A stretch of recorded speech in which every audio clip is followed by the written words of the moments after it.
ओम साईराम. अध्याय 22. ही द्वारकामाई मोठी दयाळू आहे.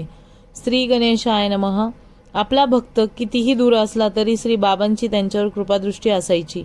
आपल्या भक्तावरील संकट जाणून ते त्याला आधी सावधान करीत व तथा सूचना देत. बरेचदा त्या संकटाचे अगोदरच निवारण करीत. काकासाहेब मिरीकर नावाचे एक सद्गृहस्थ अहमदनगरला राहत होते. सरकारने त्यांना सरदार ही पदवी दिली होती. त्यांचा मुलगा बाळासाहेब हाही कर्तबगार होता. तो कोपरगावी मामलेदार म्हणून काम पाहत असे. एके दिवशी चितळीच्या दौऱ्यावर असताना तो वेळात वेळ काढून शिर्डीत आला. त्याने बाबांचे दर्शन घेतले. साईंनी त्यांची खुशाली विचारली. मग त्या दोघात इतर विषयावर चर्चा झाली. त्यावेळी माधवराव देशपांडेही तेथे उपस्थित होते. थोड्या वेळाने श्री बाबा बाळासाहेबांना म्हणाले, मिरीकर, तुला आपली द्वारकामाई माहीत आहे का? पण त्याला काही उलगडा झाला नाही. तेव्हा बाबा म्हणाले, अरे असे काय करतोस? ही मशीदच आपली द्वारकामाई नाही का? ही आई तिच्या लेकरांना निर्भय बनवते, त्यांच्या चिंता दूर करते. ही मोठी कृपाळू आहे. कोणा भक्तावर संकट आले तर ही त्याचे निवारण करते. जो हिच्या मांडीवर बसतो तो सुखी होतो. म्हणूनच हिला प्रेमाने द्वारकामाई म्हणतात. त्यांनी बाळासाहेबांना प्रसाद म्हणून विभूती दिली. श्री बाबांच्या आज्ञेने बाळासाहेबास जाण्यासाठी उठले तेव्हा साई म्हणाले, तुला लांब बाबा माहीत आहे का? त्याने नाही असे उत्तर दिले. तेव्हा बाबांनी डाव्या हाताची मूठ वळून तो कोपऱ्याजवळ उजवा हातात उभा धरला व म्हणाले, तो खूप भयंकर असतो बरं, पण आपल्याला त्याचे काय? आपण या द्वारकामाईची लेकरे. हिची करणी कोणालाही कळत नाही. आपण फक्त हिच्या लीलेचं कौतुक पाहायचे. हिच्यासारखी तारणारी असताना तो लांब बाबा आपले काय वाकडे करणार? श्री बाबांचे बोलणे ऐकून मशिदीत असलेले सर्वजण संभ्रमात पडले. पण कोणालाही या गूढवचनाचा अर्थ विचारण्याचे धाडस झाले नाही. श्री बाबांनी माधवरावांना बाळासाहेबांसमवेत चितळीस जाण्यास सांगितले. त्याप्रमाणे ते दोघं टँगेने चितळीस आले. तेथे बाबासाहेबास भेटायला येणारे वरिष्ठ ऑफिसचे लोक आले नव्हते. त्यांनी त्यांची थोडा वेळ वाट पाहिली. मग ते दोघेही तेथे त्यांच्या उतरणीच्या व्यवस्थेवर करण्यास आली होती त्या मारुती मंदिरात गेले. रात्रीचे भोजन झाल्यावर हे दोघे गाद्या सतरंजा टाकून बत्तीच्या उजेडात गप्पा मारत बसले. थोड्या वेळाने बाळासाहेब वर्तमानपत्र वाचण्यास गर्क झाला. तेवढ्यात कुठून तरी एक साप आला. तो त्यांच्या उपरण्याजवळ वेटोळे घालून बसला. काही वेळाने पट्टेवाल्याला शंका आली म्हणून त्यांनी बत्ती उचलून पाहिले. बाळासाहेबांच्या शेजारी भला मोठा साप पाहून तो घाबरला. साप साप असे ओरडू लागला. बाळासाहेब सावध झाले. तो साप आपल्या शेजारी आहे हे पाहून भयभीत झाले. माधवराव देशपांडेही घाबरले. ते संकट निवारणार्थ बाबांची प्रार्थना करू लागले. मग त्या सर्वांनी स्वतःला सावरले आणि अत्यंत सावधपणे त्या सापाला ठार केले. मोठा अनर्थ टळला होता. बाबासाहेबांना बाबांचे बोलणे आठवले. त्यांनी माधवरावांना आपल्याबरोबर का पाठवले तेही कळले. आज श्री बाबांनी आपल्याला वाचवले या भावनेने त्यांच्या डोळ्यात पाणी आले. त्यांनी शिर्डीच्या दिशेने कृतज्ञतेने नमस्कार केला. ओम साईराम. बुट्टीवरील गडांतर टळले. एकदा श्रीमंत बापूसाहेब बुट्टी शिर्डीत आले होते. तेव्हा नाना ढेंगळे नावाचे एक ज्योतिष बुट्टींना म्हणाले, आजचा दिवस आपल्यासाठी फार अशुभ आहे. काहीतरी गडांतर येण्याची शक्यता आहे. सावध राहा.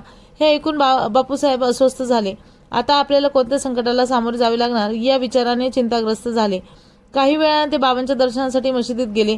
तेव्हा ढेंगळेही तेथेच होते. बुट्टींना पाहून बाबा म्हणाले, काय रे, आज या ज्योतिषी नाना तुला काय म्हणाला?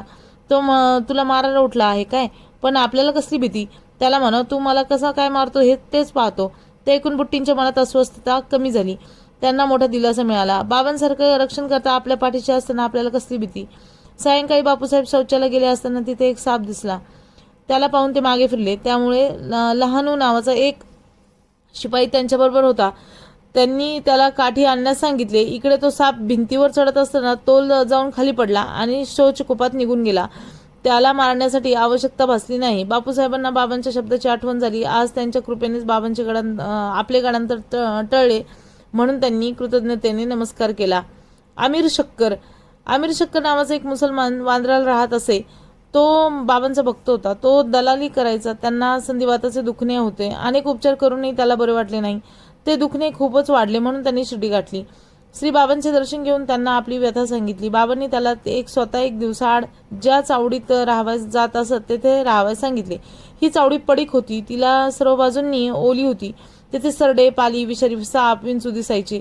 रोगी व कुष्ठी मुक्काम करायचे. कुत्री, मांजरी वावरायची. पावसाळ्यात तिथे तिचे छप्पर गळायचे. अर्थात राहण्याच्या दृष्टीने ही जागा अजिबात योग्य नव्हती. पण काय करणार, बाबांची आज्ञा म्हणून आमिर शक्कर नाईलाजाने तेथे राहत होता. बाबांनी त्याला दर्शनास येण्यासाठी मनाई केली होती, पण ते भिक्षेसाठी चावडीवरूनच पुढे जात आणि एक दिवसाआड तेथेच मुक्कामास येत. त्यामुळे त्याला त्यांचे नित्य दर्शन होत असे. तो 9 महिने त्या चावडीत राहिला. तेथे राहून तो खूप कंटाळला होता. तेथे राहणे म्हणजे तुरुंगवास असे त्याला वाटायचे. त्याला फिरण्याची आवड होती. त्याचे गावही तेथून जवळच होते. तेथे राहण्याची उत्तम व्यवस्था होऊ शकत होती, पण बाबांनी विचारल्याशिवाय, परवानगीशिवाय तो जाऊ शकत नव्हता. एके दिवशी आमिर शक्करला खूपच कंटाळा आला होता, म्हणून त्याने बाबांना न विचारता शिर्डी सोडली व कोपरगावच्या धर्मशाळेत गेला. तेथे एक फकीर राहत होता. तो मरायला टेकला होता. तहान लागली म्हणून त्याने आमिरकडे पाणी मागितले. त्याची अवस्था पाहून त्याने त्याला पाणी पाजले. तर तो फकीर तात्काळ गतप्राण झाला. रात्रीची वेळ, जवळपास कोणी नाही आणि आपण पाणी पाजत फकीर मेला म्हणून आमिर शक्कर खूप घाबरला. सकाळच पोलीस चौकशीला येतील. आपल्याला कारण साक्षी पुराव्यांना सामोरे जावे लागेल आणि फकीराच्या मृत्यूचे खरे कारण मिळेपर्यंत आपल्याला अनेक प्रसंगांना तोंड द्यावे लागेल, असा विचार करून तो बाबांचा धावा करीत शिर्डीकडे निघाला. आपण आपल्या सुखासाठी शिर्डी सोडली, पण चांगलेच फळ मिळाले असा पश्चाताप करीत तो चावडीत परत आला. तेव्हा कोठे त्याच्या मनाची अस्वस्थता गेली. त्यानंतर बाबांवर पूर्ण श्रद्धा ठेवून तो तिथेच राहिला. कालांतराने श्री बाबांच्या कृपेने त्याचे संधिवाताचे दुखणे बरे झाले. भक्तरक्षक साईनाथ. आमिर शक्करच्या बाबतीत अशीच एक दुसरी घटना घडली. श्री बाबांच्या आज्ञेवरून आमिर शक्कर चावडीत राहत होता. त्याच चावडीत बाबाही एक दिवसाआड रात्री मुक्कामास येत असत. ती चावडी 3 खानाची होती. तिच्या आग्नेय कोपऱ्यात बाबा झोपायचे. त्या कोपऱ्यात रात्रभर दिवा तेवत असे. इतर ठिकाणी मात्र अंधारच असे. तेथेच मागच्या बाजूला एक काठी होती. अब्दुल नावाचा बाबांचा एक सेवक तेथे झोपायचा. त्या चावडीमधील इतर खोल्या आमिर शक्कर व अन्य मंडळी पथारी टाकायची. एके दिवशी मध्यरात्री बाबांनी अब्दुलला मोठ्याने हाक मारून, माझ्या अंथरुणावर काहीतरी आहे, जरा पहा बरं, असे म्हणले. अब्दुल दिवा घेऊन धावत आला. बाबांच्या आजूबाजूला पाहू लागला. त्याला तेथे काही दिसले नाही. तेव्हा, अरे जरा डोळे उघडून सगळीकडे नीट पहा, असे म्हणून बाबांनी हातातील सटका जमिनीवर आपटायला सुरू केला. त्या आवाजाने आमिर शक्कर व इतर लोक जागे झाले. बरेच दिवस बाबांसमेत राहिल्यामुळे आमिर शक्करला त्यांच्या लीला माहिती होत्या. कोणत्याही भक्तांना एखादे संकट आले असेल तर बाबा स्वतःचे समजत. आजही कोणा भक्ताजवळ साप आला असावा म्हणून बाबा असे म्हणत आहेत, ते त्याने ओळखले. तो उठून बसला. दिव्याच्या प्रकाशात सर्वत्र पाहू लागला. त्याला त्याच्याच उशीजवळ काहीतरी वळवळताना दिसले. त्याने दिव्याच्या प्रकाशात नीट पाहिले. तेथे वेटळ घालून फणा काढून बसलेला एक साप दिसला. प्रसंगाचे गांभीर्य ओळखून मंडळींनी त्या सापाला ठार केले. बाबांच्या कृपेने आमिरचे प्राण वाचले म्हणून त्यांचे आभार मानून सर्वजण पुन्हा झोपी गेले. अण्णासाहेबांचे प्रसंगावधान. श्री बाबा आपल्या भक्तांना योग्य ते मार्गदर्शन करीत. त्यांच्याकडून अनेक धार्मिक ग्रंथही वाचनही करून घेत असत. श्री बाबांची काकासाहेब दीक्षितांवर दिवसा एकनाथी भागवत, रात्री भावार्थ रामायण वाचण्यास सांगितले होते. त्यांची वाचनाची वेळ कधीही चुकत नसे. एके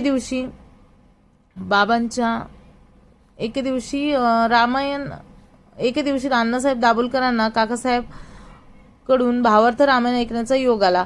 त्यांना त्या ग्रंथाची इतकी गोडी लागली की ती नियमित येऊ लागली.